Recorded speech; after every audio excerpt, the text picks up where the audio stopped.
Hello student. आज हम board परीक्षा की तैयारी के अंतर्गत देखने वाले हैं चैप्टर नंबर 1 बहुपद, जो कि बीजगणित के अंतर्गत आता है। बीजगणित यूनिट में जो है टोटल 5 चैप्टर हैं, जिसमें 20 अंक का प्रश्न पूछा जाता है।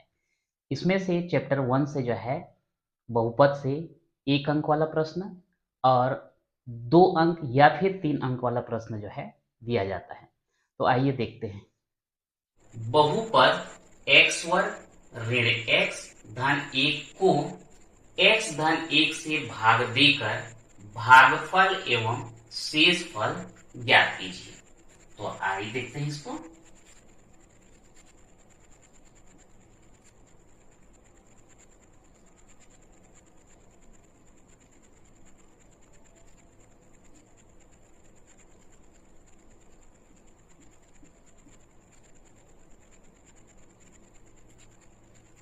अब यहां पर भाग किसको देना है? एक्स वर्ग ऋण एक्स धन 1, इसको भाग देना है। तो ये क्या कहलाएगा? आपका भाज्य। एक्स धन 1, इससे हमको भाग देना है, तो ये क्या कहलाएगा? भाजक। भाग देने के बाद यहाँ पर जो भी संख्या हमको मिलेगा वो कहलाएगा भागफल, और यदि कुछ बच जाता है तो वो कहलाएगा शेषफल, क्योंकि हमको भागफल और शेषफल ज्ञात करने के लिए बोला गया है। अब यहाँ पर जो है हल करते समय थोड़ा सा हमको रफ वर्क करना पड़ता है, तो उसके बारे में जो है थोड़ा सा रफ कॉपी में आप लिखते हुए चलेंगे।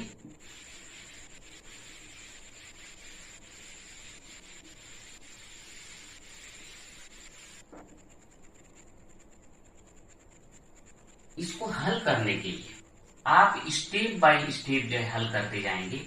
जब x धन 1 से इसको भाग देना है, तो सबसे पहला स्टेप हमारा क्या होगा कि यहाँ जो प्रथम पद है, भाज्य में जो प्रथम पद है, भाजक के प्रथम पद से भाग दे देते हैं। यानी कि यहाँ पर x का घात 2 है और यहाँ पर कितना है? x। ध्यान देना, मैं केवल प्रथम पद की बात कर रहा हूं। यहाँ पर प्रथम पद है एक्स वर्ग और यहाँ पर प्रथम पद कौन सा है? एक्स है। तो इसको आप भाग देते हैं तो क्या आता है देख लेते हैं। अब यहाँ पर x का घात 2 और यहाँ x का घात 1, इसमें घातांक का नियम लागू हो जाता है। अगर दोनों का आधार समान है और भाग है दोनों के बीच में, तो घात आपस में क्या हो जाते हैं? घट जाते हैं।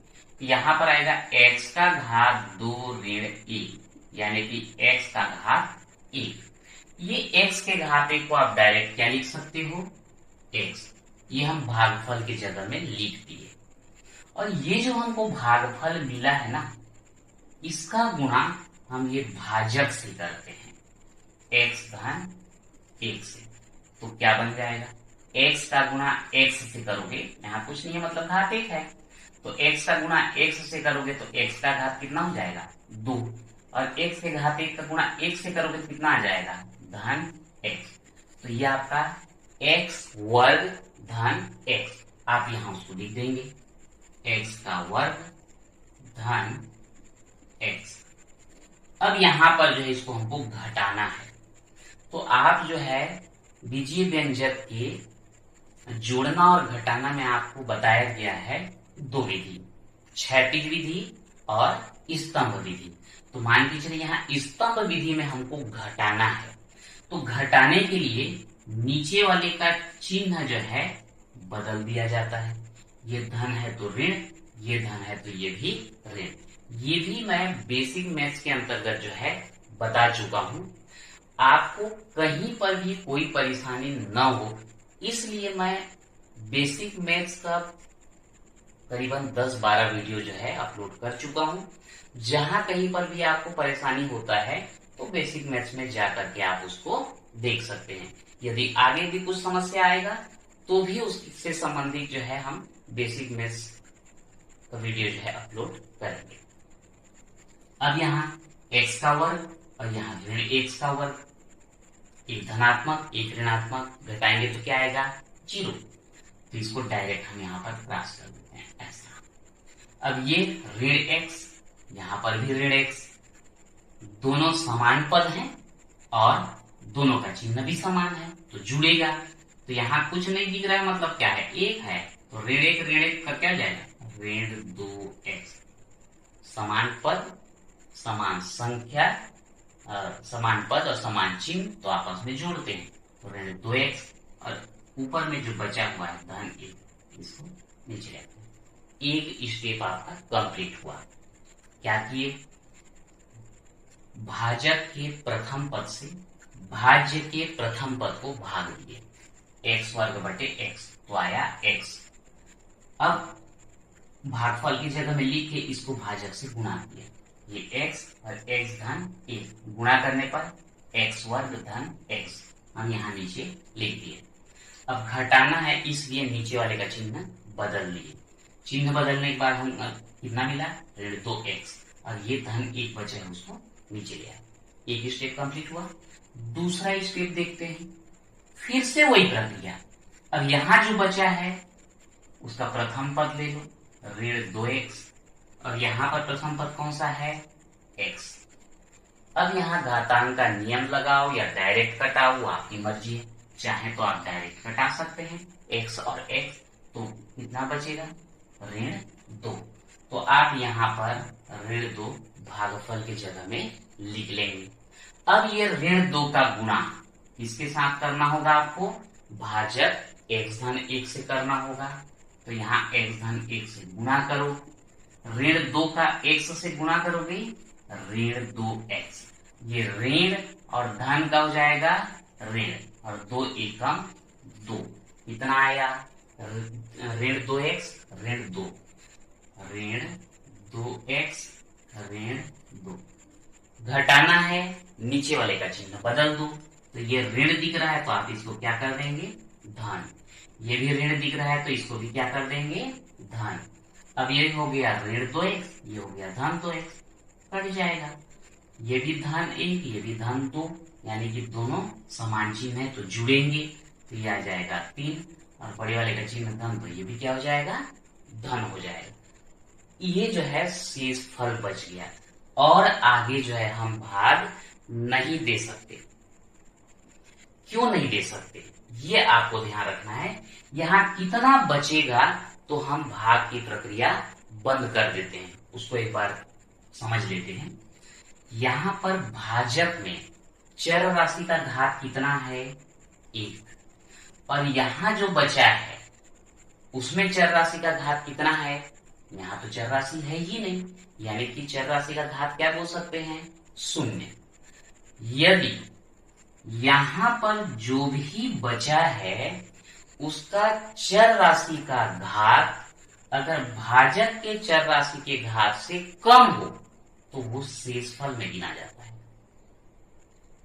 और यदि यहाँ पर जो चर राशि है उसका घात यदि यहाँ पर चर राशि की घात के बराबर हो या अधिक हो तो भाग की प्रक्रिया जो है चलते रहता है। तो क्योंकि यहाँ पर चर राशि तो है ही नहीं, यानी कि घात 0 है, यहाँ से छोटा हो गया, इसलिए अभी क्या हो जाएगा, शेषफल हो जाएगा। अब यहाँ पर हम लिख सकते हैं भागफल कितना आएगा, x ऋण 2 और शेषफल ये कितना आ जाएगा, 3। तो इस प्रकार से जो है आपका भागफल x ऋण 2 आया और शेषफल कितना आ गया, 3 आ गया। तो ये है हमारा बहुपद का भाग। सिद्ध कीजिए कि बहुपद 4x का घात 3 धन 3x वर्ग धन 2x ऋण 9 को x ऋण 1 से भाग करने पर शेषफल 0 है। तो यहाँ पर भी हमको कुछ नहीं, सीधा सीधा भाग करना है, और भाग करने के बाद लास्ट में जो है शेषफल क्या आना चाहिए, 0 आना चाहिए। तो इसमें सीधा सीधा भाग दो, अगर शेषफल 0 आ गया तो ये जो है सिद्ध हो जाएगा। तो भाग भी करके देखते हैं।